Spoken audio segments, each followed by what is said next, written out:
Oh, my girls love that song too. Students at Lincoln Elementary in Fargo are working on a new school anthem. It's Andy Grammer's song, Don't Give Up on Me, which matches the school's theme this year of Never Give Up. Shortly after the start of the day, the entire student body lines up to sing, and teachers say it has boosted morale all around the building. I think we need to start doing that here, Liner Halls. Jump around, start singing Andy Grammer. It works for me. I'm here for it. Hi, everyone, and thank you for waking up with us on this Thursday morning. I'm Jordan Schreier here with Lisa Bedell. We're not singing today, but we're just getting started with your news and weather to the top of the hour to help you plan your day. New this morning, 2 people are hurt after the car they were in crashed into a power pole and then hit a tree in South Fargo earlier this morning. The accident also pulled down power lines in the 900 block of South University Drive, and police had to block off part of the road for a time as crews worked that scene around 1 a.m. Firefighters tell Valley News Live that it took about 10 minutes to get 2 people out of that car. The victims were talking with first responders, but there's no word on the extent of their injuries. XL Energy was called out to work on the power lines, but no one in the neighborhood lost power because of the crash. Police are still trying to figure out why the car left the road. Also new this morning, volunteer firefighters got an early morning call today about a fire in Ulen, Minnesota, which is about 50 miles northeast of Moorhead. The dispatchers tell Valley News Live that the call came in about a grain dryer fire around 1:45 a.m. There's no word yet on how much damage it caused. Police say they have a person of interest in a North Fargo man's death, but so far we haven't heard of any arrests.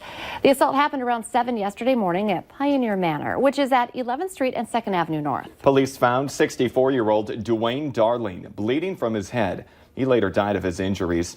Police are asking anyone with information on this assault to call them and leave a message on their tip line. That's 701-241-5777, or you can text a tip. Now that's 701-730-8888. 9 minutes before 7 o'clock.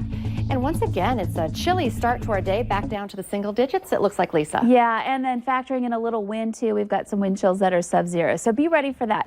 The other thing we want to be ready for is warmer weather for the afternoon. So we've got some real improvements happening today, and a beautiful sunrise at that. We're looking at gorgeous conditions out there with clear skies, nice orange glow on the horizon. That sun comes up in about a half hour, so we'll see that sun up and start the day on a nice bright note, but chilly note, too, here today. Here's a look at that planner. We'll start off well below freezing, but check out what happens this afternoon. We climb to about 35 degrees in Fargo, and that'll be the first time we see freezing this work week. So that's just how cold we have been lately. We'll have some sun, eventually some clouds mix in more, moving in out of the northwest, and we'll see some winds at times gusting into the 20s, steady speeds in the teens out of the southwest here today.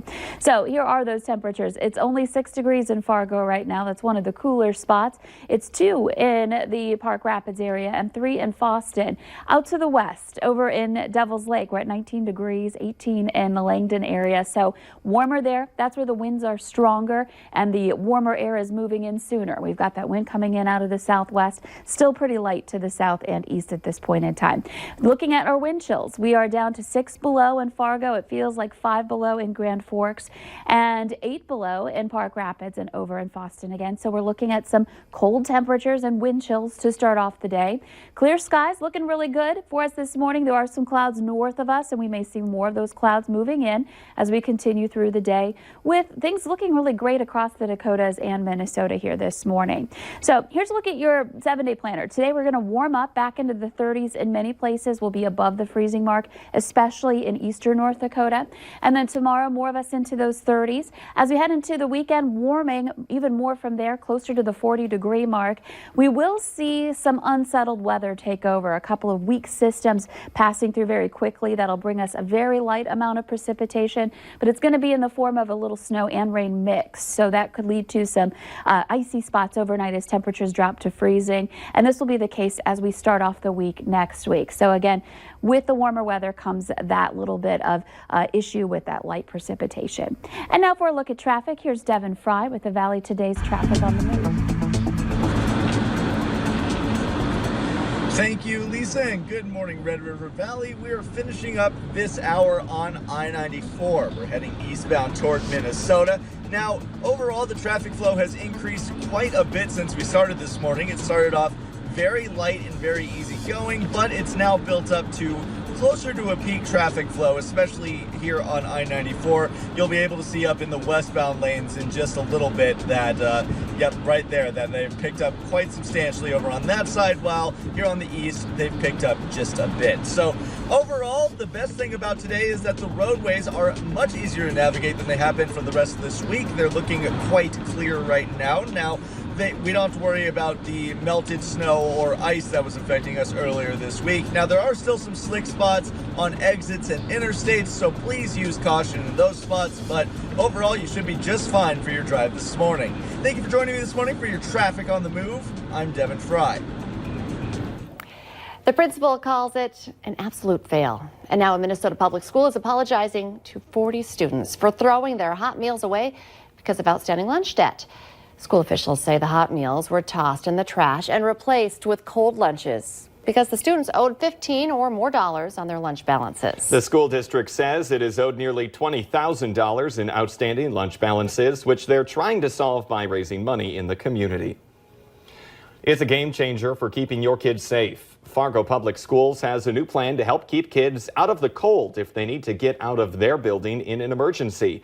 They could end up in freezing temperatures while waiting for buses to take them somewhere safe. Fargo school officials believe they have the fix. They've signed sheltering agreements with areas close to the schools where students and staff can immediately evacuate to. Here's another warning about thin ice early in the season. About a dozen people had to be rescued from Upper Red Lake in northern Minnesota after a strong wind Tuesday caused the ice to separate from the shore. 11 people were rescued by a fire and rescue team. But the Beltrami County Sheriff's Office believes even more were stranded and were helped by local resort workers. Deputies are trying to figure out why a North Dakota man ended up in the river that was starting to freeze over. The Trail County Sheriff's Office got a call Sunday night about a suspicious vehicle in a park in Portland. Deputies found a car running with its door open and some personal property on the riverbank and a break in the ice on the Goose River. They eventually pulled the body of 59-year-old Kelly Lipsey of Mayville from the water. Deputies believe his death was accidental. 2 Minnesota women are at the center of a Fargo shoplifting case, sometimes referred to as boosting. LaToya Rogers and Deanna Parker are facing 10 theft charges.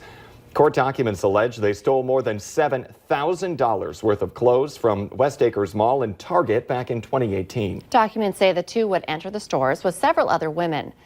One would distract employees while the rest removed tags and wiped the shelves, only to sell the clothing later.